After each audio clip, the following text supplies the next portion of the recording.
We talked a lot about the Yes competition here on this table already, and as promised, all of the 8 competition contributors will be here in the studio to tell a little bit more about their story. And the next one up is actually Liz Miller, so let's look at her pitch first. What kind of story makes you stop and say, wow? One that's compelling, but also validated. The Arab Spring proved to the world that a fundamental shift had taken place in how we view and use news. That was nearly 6 years ago, but in a moment, the global community was bombarded with an unprecedented amount of content from social and traditional channels. A new kind of story emerged, leaving the single narrative of the 6 o'clock news behind. Today, 6 years later, this story is stronger than ever. Brexit, the US presidential election, the Rio Olympics, and the waves of police-involved shootings in the US all demonstrate the same theme. Today's consumers crave to hear the story from different voices. Protesters on the ground, experts commenting from afar, live tweets and videos from YouTube, Facebook Live, or Snapchat. What does this mean for your story? The value of a multi-perspective, multi-methodology approach has never been clearer. A single narrative often neglects to paint the entire picture. For a story that speaks the most truth and draws the most wows, multiple voices must be heard. And here we're back live in the studio where I'm now joined in real life by Liz Miller. Welcome, Liz. Thank you so much. You are a business development manager at Euromonitor International. That's correct, and, yes. You just came out to Congress, I understand? Yes. You whispered in my ear, I've been up since 3:30, so I bet you flew out this morning only, right? No, I didn't. No, I just woke up. I just woke up, and I don't even have jet lag to blame for it. That's weird, that's weird. It must be the nerves, right, of finding out whether you were one of the finalists. I think it was just that I was so excited. Exactly. I just could hardly contain myself, exactly. you know? So yesterday you guys did this similar pitch on stage. How did it go? It went well. It was great. Yeah, really fun audience. I think everybody did a great job with their pitches. And you want us to embrace new media. But who specifically are you targeting this message at?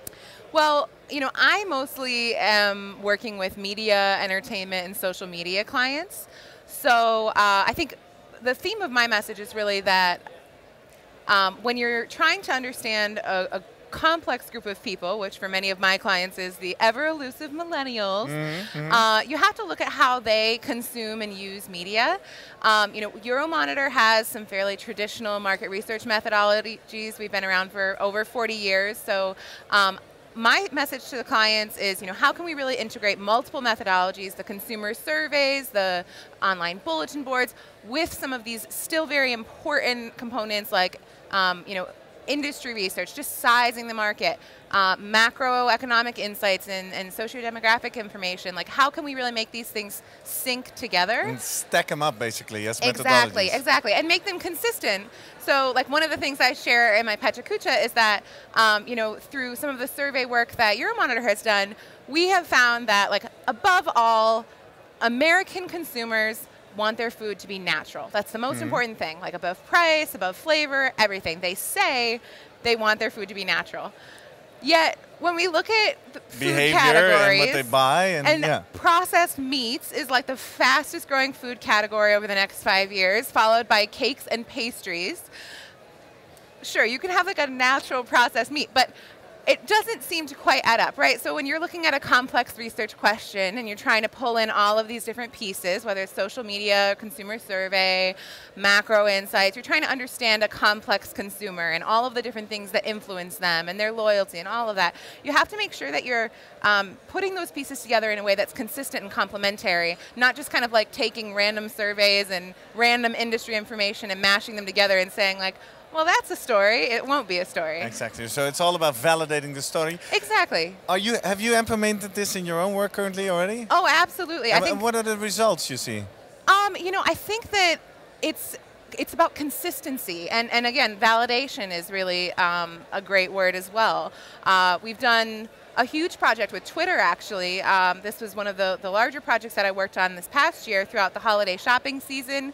We incorporated 3 different methodologies throughout the holiday season. You know, I've seen a lot of companies do similar research where they ended up having a story that felt kind of like broken and inconsistent, and there were places where the story kind of like didn't make sense.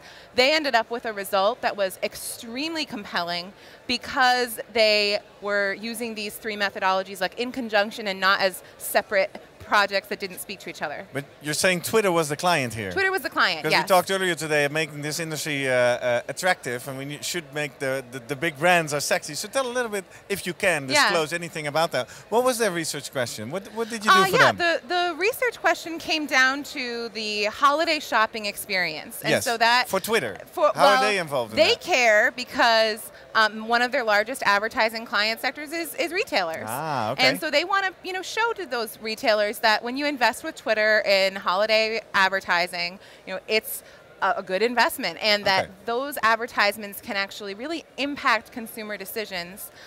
We found some amazing stories from that research, combining the qual and the quant. Like what? Like what was something you didn't expect? Yeah. One story.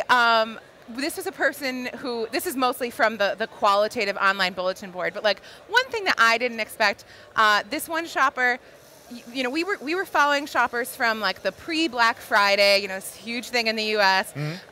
Pre-Black Friday all the way through to like the end of January. This person like found a product their nephew was interested in by following him on Twitter, researched the entire product via Twitter, found a great deal, and then they felt really, really good in January after Christmas had passed when they saw their nephew like post with the product. Yeah, and they were like, oh, look at my new camera, So it was really nice to see some of those stories come out, and in the places where the quant and the qual kind of like fed into each other, plus the retail case studies that we did.